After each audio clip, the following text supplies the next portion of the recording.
हम सभी लोग मेन हॉल में बैठे बैठे चर्चाएं कर रहे थे। तभी मेरी बहन ने मुझसे एक प्रश्न पूछा कि भैया ये बताओ, आदमी के बुढ़ापे का सहारा उसकी बेटी होती है या उसका बेटा। मैंने कहा बहन, ये प्रश्न ना करो तो अच्छा है, क्योंकि इससे कोई तो खुश होगा, किसी को दुख।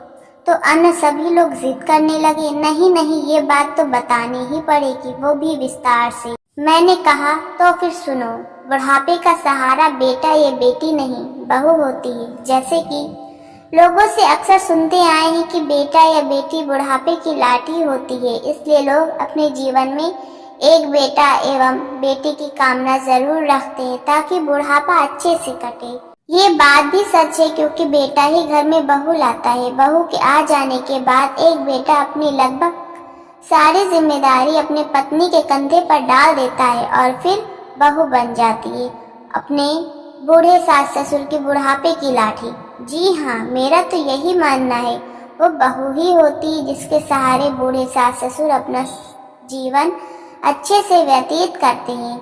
एक बहू को अपने सास ससुर की पूरी दिनचर्या मालूम होती है, कौन कब और कैसी चाय पीते हैं, क्या खाना बनाना है, शाम में नाश्ते में क्या देना, रात को हर हालत में 9 बजे से पहले खाना बनाना है।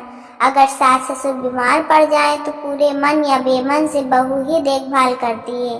अगर एक दिन के लिए बहू बीमार पड़ जाए या फिर कहीं चली जाए तो पूरे घर की धुरी हिल जाती है। परंतु यदि बेटा 15 दिवस की यात्रा पर भी चला जाए तो भी बहू के भरोसे घर सुचारू रूप से चलता रहता है।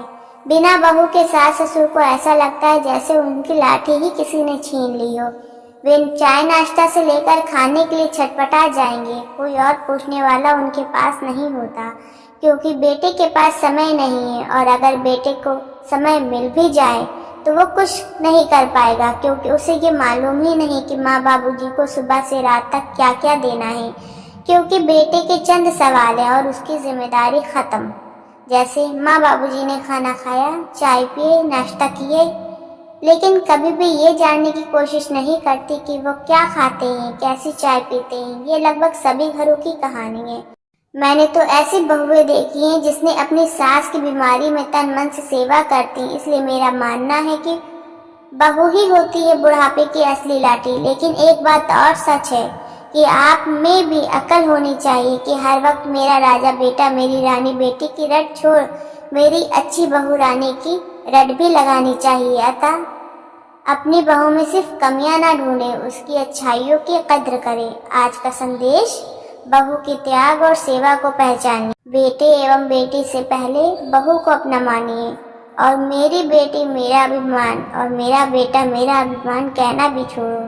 गर्व से कहो, मेरी बहू मेरा अभिमान।